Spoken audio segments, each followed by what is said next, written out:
வணக்கம். இன்றைக்கி நம்ம சின்ன ஒரு கான்செப்ட் பார்க்க போகிறோம். எண்களில் இயல் எண்கள் அப்படின்னா நம்ம அதை நேச்சுரல் நம்பர்ஸ் அப்படின்னு சொல்லுவோம்.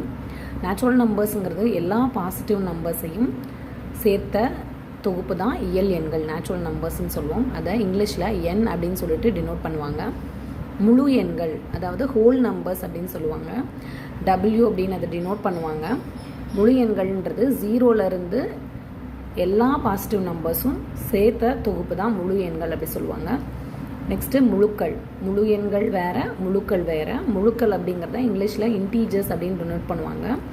இன்டீஜர்ஸ் அப்படின்னா இசட் அப்படின்ற என்னால் இதில் டினோட் பண்ணுவாங்க. முழுக்கள் அப்படிங்கிறது நமக்கு -∞ அதாவது நெகட்டிவ் நம்பர்ஸும் 0வும் பாசிட்டிவ் நம்பர்ஸ் எல்லாமே சேர்ந்தது தான் நம்ம என்னன்னு சொல்கிறாங்க அப்படின்னா முழுக்கள் அப்படின்னு சொல்லுவாங்க.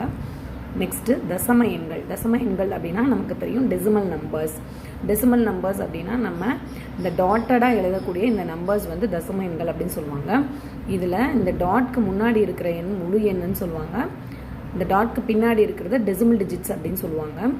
ஸோ இது வந்து 1.343ன்னு ரீட் பண்ணணும். நம்ம 343 அப்படின்னு இந்த டெசிமல் பாயிண்ட்டுக்கு அடுத்து இருக்கிறத நம்ம வாசிக்கக்கூடாது. டெசிமல் பாயிண்ட்டுக்கு அப்புறமா இருக்கிறத இண்டிவிஜுவல் டிஜிட்ஸாக நம்ம வாசிக்கணும். டெசிமலுக்கு முன்னாடி for example suppose to be இந்த இடத்துல 12 அப்படின்னு இருந்துச்சுன்னா இதை நம்ம 12ன்னு வாசிச்சுக்கலாம்.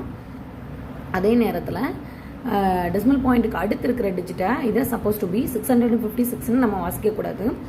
656 அப்படின்னு தான் நம்ம வாசிக்கணும். இது டெசிமல் நம்பர்ஸ். தேங்க்யூ.